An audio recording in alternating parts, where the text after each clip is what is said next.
Well, hi, boys and girls. So good to talk to you again on Story Time with Pastor Steve.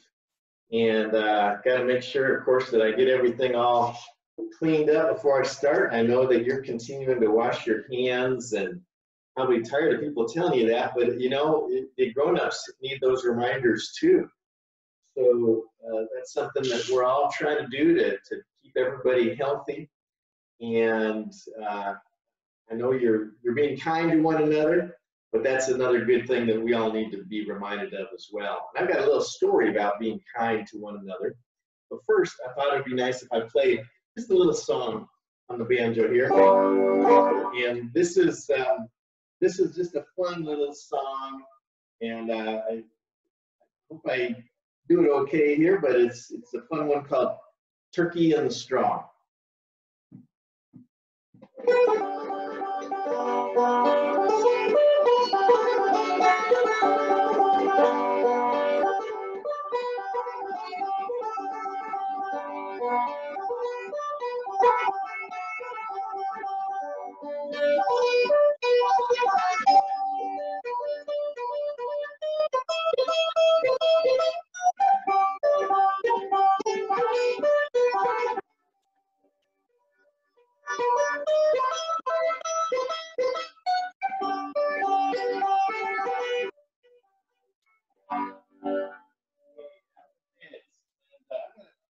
Story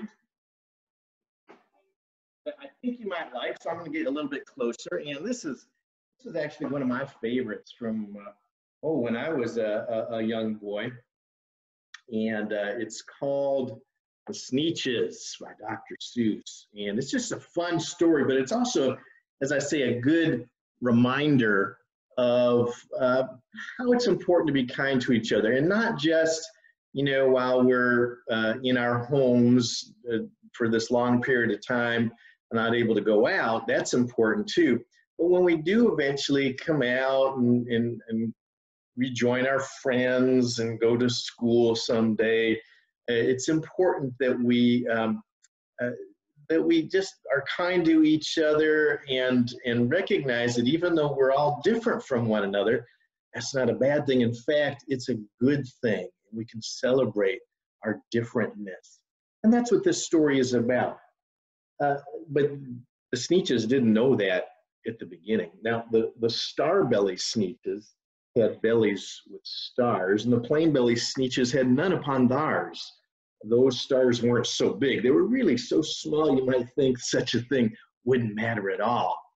Oh, but because they had stars, all the star-belly Sneetches would brag, we're the best kind of Sneetch on the beaches. So with their snoots in the air, they'd sniff and they'd snort. We'll have nothing to do with plain-bellied sort.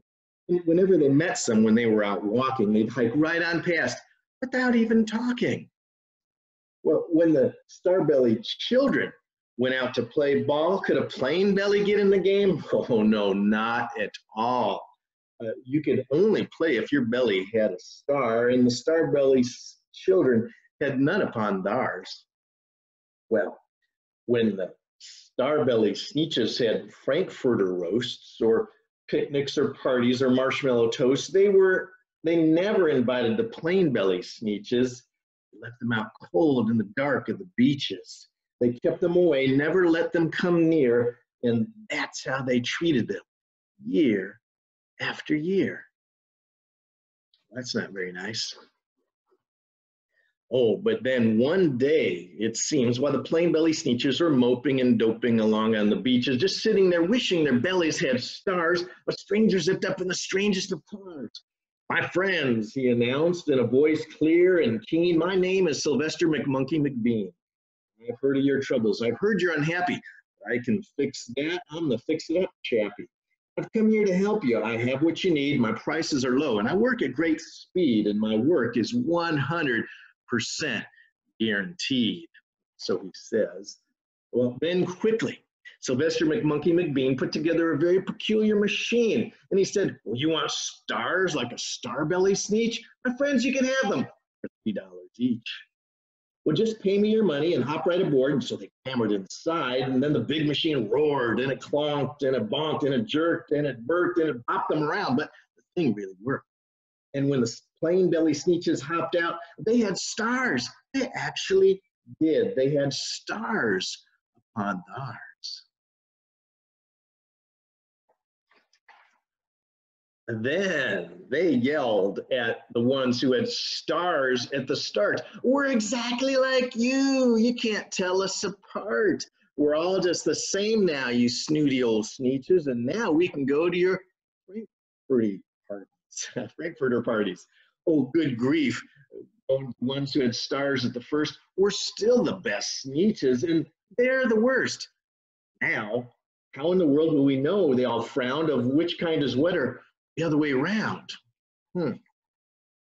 Then came McBean, and with a very sly wink, and he said, oh, things are not so bad as you think. So you don't know who's who? Well, that's perfectly true, but come with me, friends, and you know what I'll do? I'll make you, again, the best Sneetches on the beaches, and all it will cost you is $10 eaches.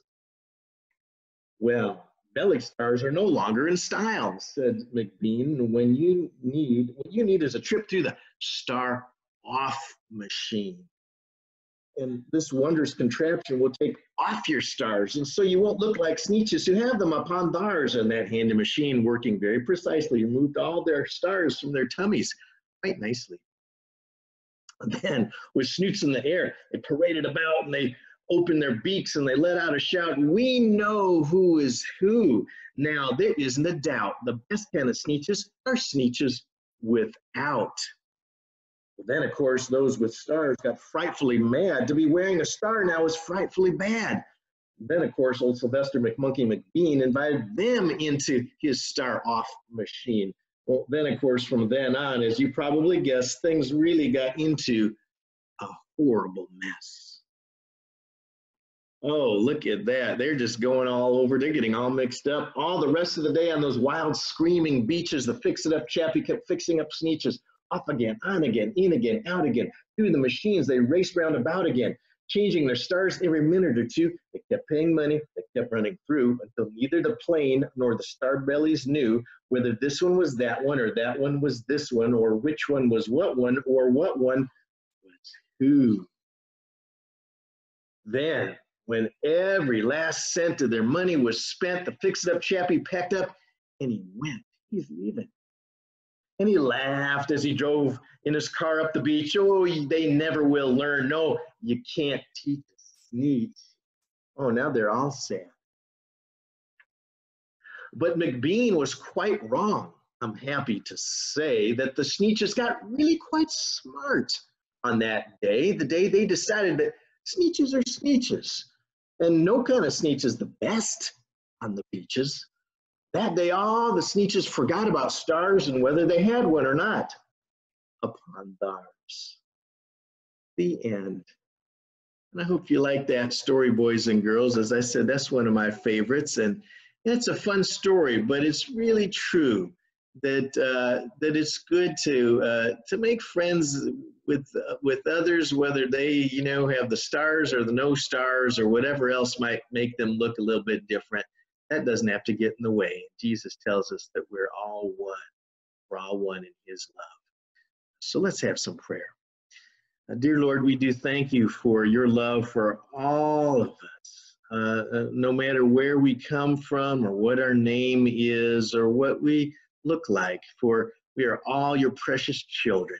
Lord, help us to treat each other in just that same loving way that you treat us.